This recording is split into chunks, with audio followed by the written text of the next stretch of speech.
আগুন কিছুই করতে পারলো না। আল্লাহ পাক এত খুশি হয়ে গেলেন যে পরীক্ষায় এত বড় পাস, গোল্ডেন এ প্লাস, সাথে সাথে আগুনের প্রতি একটা অর্ডার করে দিলেন, قُلْنَا يَا نَارُ كُونِي بَرْدًا وَسَلَامًا عَلَىٰ إِبْرَاهِيمَ।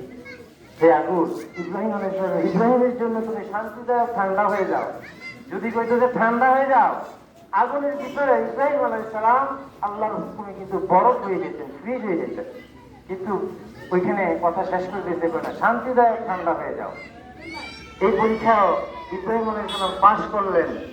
তারপরে ৮০ বছর বয়সে আরেকটা ঘটনা আমরা পাই, সেটা হলো সুন্নতে খতনা। ইব্রাহিম আলাইহিস সালাম ৮০ বছর বয়সে আল্লাহ হুকুম পাইলেন যে সুন্নতে খতনা করতে হবে। এখন এই খতনা কে করবে? ডাক্তার নাই, আসাম নাই, কেমনি? নিজের খতনা ইব্রাহিম আলাইহিস সালাম নিজেই করেছেন, সুবহানাল্লাহ। তাও আবার দাঁড়ালো কুঠার দিয়া, এর কোনো ছুরি ব্লেড ছিল না, কুঠার দিয়া।